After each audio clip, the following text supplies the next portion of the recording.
When I say things just got worse for the Clippers, I mean it with everything in me. I mean, really, this is a historically bad loss by the Clippers. I mean, what happened in the other night's game against the Denver Nuggets is an absolute just meltdown, breakdown. I mean, shout out to Kawhi for having, 31 points, and playing better than what he did a few nights before one of the throwaway games. He with only 8 points, but I mean, what a utter bad performance. They didn't have Jokic. They didn't have Jamal Murray. They didn't have Aaron Gordon on the Denver Nuggets, and you still lose. You lose to Reggie Jackson and DeAndre Jordan. I mean, okay, all right, let's just exclude Reggie Jackson because Reggie Jackson, we know what he can do. Reggie can cook. Reggie was the third best player on the Clippers before they traded him. And you know something? I feel like ever since the Clippers traded Reggie Jackson, they basically traded away their opportunity of possibly winning a championship. Because Reggie Jackson is that third guy that the Clippers had that can do exactly what you saw him do the other night against the Clippers now that he plays on the Nuggets. He dropped 35 points against the Clippers. You know why? Because he played against them. He's been on that team. He knows them very well. He knows that stadium. He knows that arena very well. And he's comfortable there because he's played there the last few years up until he got traded to the Nuggets. And I feel like that really just, took the air out of the team because Reggie was one of those players that they really liked. He really liked them. Him and PG was really close. He really looked up to Kawhi in a lot of ways. And, that he was just he was like a good fit, for the Clippers. He had some games where it was questionable and things like that. But, man, looking back on it, it makes you think the Clippers should have kept Reggie Jackson, huh? Because, man, what I saw against, what he did against the Clippers, I think he only missed like 4 shots. He was like 4 for 7 from threes. I mean, he really did a number. But you let DeAndre Jordan, who hasn't scored 20 points in a game. Let this sink in. DeAndre Jordan hadn't scored 20 points in a game since 2019. You let him come out there and dust the rust off of him, and he drops 21, 13, and 5. DeAndre Jordan? I'm laughing because this is so hurtful. You have to laugh. That's the only way you can really look past this whole thing. You have to laugh. It's so embarrassing of what just happened. You let DeAndre Jordan, out of all people, put 21, 13, and 5 on you? Really? In your house? In L.A.? He didn't even do it if he did it in Denver, you could at least say, oh, okay, maybe it's a home game and the home cooking, players get home cooking. They play better. You let DeAndre Jordan put 21, 13, and 5 on you. And this man ain't scored 20 points since the year 2019. And Kawhi Leonard was on the Raptors then winning championships. That's the last time DeAndre Jordan had a 20-point game. It's been that long. I mean, I'm surprised he's been still in the league, with that minimal production. But, I mean, he still is a formidable big man. He's very formidable from what he showed against the Clippers. And he still can, grab rebounds and be an effect in that way. And he's a very lengthy, big body in the paint that disrupts things. He still can do that.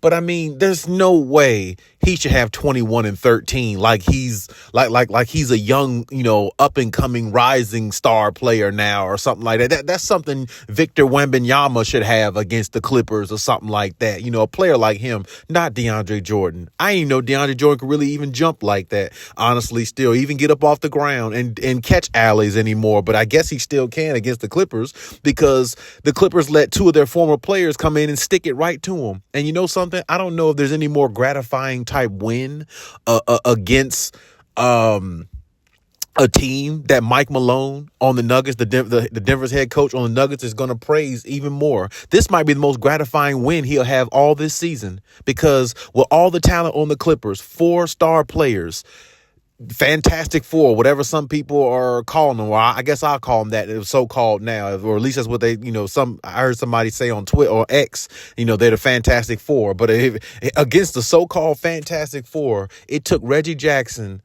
and DeAndre Jordan to beat them without Jokic, without Murray, and without Aaron Gordon. That lets me know, damn, they don't have no chance against them unless they really, really start figuring things out a lot quicker, unless they really figure out how to gel a whole lot better. They have no chance against the Nuggets, like not any. And since the bubble, we know the Nuggets pretty much own the Clippers, but I mean, for the most part, I mean, like I said, that's just an utter embarrassment to me. It really is. And the Clippers, when you look at them, it's like, what are they doing? It looks like a bunch of take-turn basketball. It looks like, one night, one guy have a good game. One night, the other guy have a good game. The other guy struggle and stand in the corner and just be trash, stand over there, look like he's a trash player. And it's no ball movement. Like when you look at teams like the Warriors, like I said, when you look at teams like Denver, the ball is moving. They look more concise. And I understand that it takes time to gel and things like that. But I mean, the Clippers honestly should have beaten the Denver Nuggets just with talent alone. Really, Paul George, 2 for 13. That's one team that Paul George never really plays good against. And, one thing I'm starting to notice with Paul George, which I've been noticing for years, really, but against certain teams, that really present more challenges, you don't see that great production that you usually see. That you see against inferior teams that are not that good. You don't see that same production. You don't see Paul George having a great game against teams like this too often because it's like their length bothers him and they're a little bit more active on defense. Teams that are less active on defense, Paul George seems to feast on those. And just like a lot of other players do, a lot of other star players do. But when it comes to teams like this, these are the teams. You may not shoot well against a team like this because, they have some good defenders. But because you're not having a good shooting night, it doesn't mean you can't play defense better. It doesn't mean your effort on the defensive end needs to fade. And that's championship level basketball. And that's something that Kawhi Leonard has. There's nights where Kawhi doesn't shoot that great, but I mean, his defense he still plays defense. He's still valuable while he's out there, or he tries to be valuable while he's out there. I mean, there's games this season where he had like 15 points. 16 points in the game, but he had 5 steals. You see what I'm talking about? He had 5 steals. He had like 7 rebounds. You know what I'm saying? He had like 5 assists in that game. You see what I'm saying? So you have to find ways to be productive, even though your jump shot is not falling. And that's, that's a knock on this team. Ty Lue says he takes credit for them not coming out playing the way they're supposed to. BS. This team is supposed to be ready to come out. You are 1 or 2 games under 500. You cannot afford to be losing games like this with the play-in tournament here, and everybody's playing harder during the season now, which makes it more interesting for fans to watch. And, you got to try to build yourself up for the seeding at the end of the year so you can have a playoff spot. So you won't be trying to fight your way into playing or not even make the playoffs. And this is the problem with the Clippers. Like I said, the ball movement is not there. And like I said, I don't know if it's ever really going to be there because, as I told you guys before, James Harden and all them with Kawhi and all them and PG and Russ, they really don't fit together because they're all ball dominant guys. They're not like, guys that really that can feed off each other because they all need the ball in their hands to really actually be dominant. And it's like, that's why you see some nights Kawhi looks good. Then other nights Paul George looks good. And then, James Harden have a night here and there. Russ will too. And it's like you never see all of them have good nights at one time. You never see Russ have 16 to 18 points coming off the bench the same night that PG has 27, 28 points, the same night that Kawhi Leonard will have 27, 28 points, and James Harden have about, 15 assists, 13, 14 assists with about 12 to 14 points. You never see, it's like you're never going to see them have a dominant performance like that as a team because, of course, it's only one basketball, but it's like they don't play with enough fluidity to make the team gel like that. And Ty Lue is not making adjustments. He's starting to coach just like his mentor, Doc Rivers. Doc Rivers let them figure it out. He just said, go out on the floor. You guys got the talent. Go out there and figure it out. I'll make some plays here and there, draw some plays for us. But you guys are smart enough to figure it out. You guys been in the league long enough. But that's not the case. They still need guidance. They still need that leader that prepares them and put them in position to be at their best. And that's not what Ty Lue is doing. It's just all about, oh, okay, yeah, give me 10 games and we'll be right. Well, it's been about 10 games. So it's coming up on it, and they don't look nowhere near right. They don't look nowhere near like even a fit, like they can even get right. It just looks like they're going to be a team going forward this season where, you know, one or two guys might play good and the other two guys are going to struggle. And it's going to be like that every single night. It just might be different guys. One night, Paul George might have 35 points, 30 points, and then Kawhi struggles. And then another night, Kawhi might have 34, 35 points, and then Paul George struggles, and then it's just a domino effect. You see what I'm saying? Like it just doesn't seem like there's going to ever really be a true fluidity with this team where you look at it and be like, yeah, they really are a team that's going to be hard to reckon with because they got it all figured out. And you know what I'm saying? It just looks like Ty Lue is sabotaging the team to me from a distance because he doesn't really want to be there. I mean, my personal opinion, looking at his body language, his actions, he doesn't really look like he wants to be there.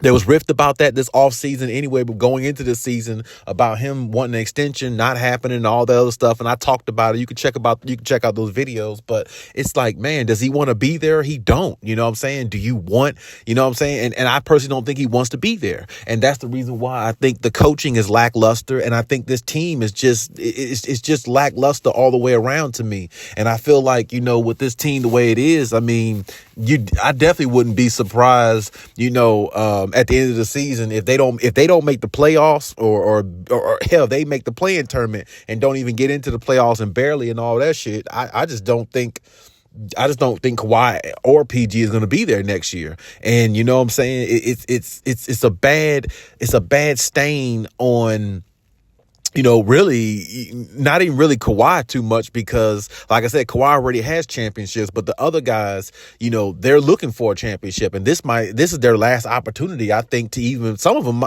you know, a few of James Harden and Russell Westbrook, this might be their last opportunity to possibly be in the league. So, I mean, you know, I think another team will take Russ, I think, but James Harden, I don't think no team will take him after this one. You know what I'm saying? So it's like, you know, you got to try to make this work or else, you know what I'm saying? That type of mentality. But I just don't see it with this team. You can't beat a Denver Nuggets team with Reggie Jackson and DeAndre Jordan being your leading scorers.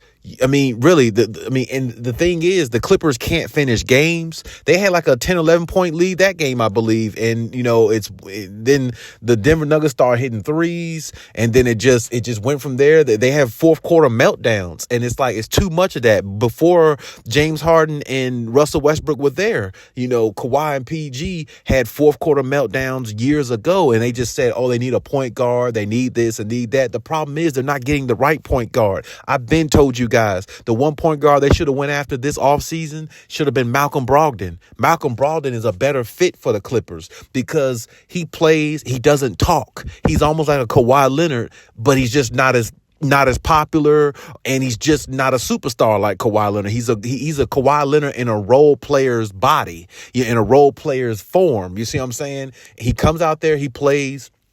Blue collar type mentality, give you all he got. He plays at an extremely high level when he's really, really motivated and on a good team. And he's played it good everywhere everywhere he has been, honestly. So I mean, he's the type of player that can come out there and give you what you need. Not a lot of rah-rah around him, and you wouldn't have had to gave up so much for him. They probably still have Nico Batum and Rocco if they went after somebody like Malcolm Brogdon, because it wouldn't have cost them as much. The team probably wouldn't have wanted that much back. You could have maybe traded Marcus Morris and maybe hypothetically Brandon Boston Jr. or somebody like that off the bench, or something. I mean, I prefer to keep Brandon Boston myself, but, still, it could have been a trade like that where you get somebody like him and you still keeping your prime guys like, Nico and Rocco. You see what I'm saying?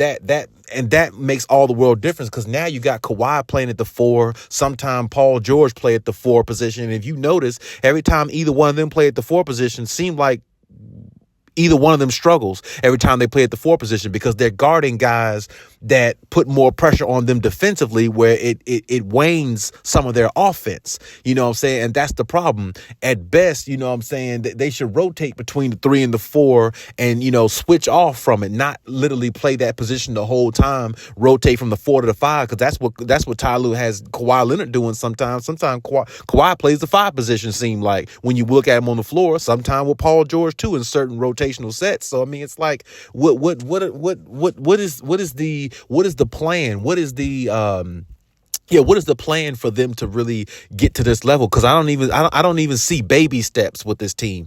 You can't let somebody like DeAndre Jordan, who ain't scored 20 points since 2019, have a 21-13-5 game. You can't allow that. There's no way. I didn't even think DeAndre Jordan had that in his game anymore to even get nowhere near close to those points and be that formidable for a team.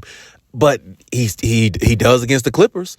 Because they're lackluster, and like I said, the Clippers, it's like they just let you down whenever you least expect it. They were not supposed to lose that game against the Denver Nuggets, and that's just a clear sign of what is to come with this team going forward. Because losses like this will come back to haunt you in the season. At the end of the season, when it comes time to look back and be like, why are we a playing tournament team, or why are we not in the playoffs? Because of this loss right here, this loss right here, this one. It's games like these that are come back to hurt you that you have to really take knowledge for, and you have to win these games. Like I said, no Jokic, no Aaron Gordon, no Jamal Murray, no effing problem. They still beat the Clippers by double digits.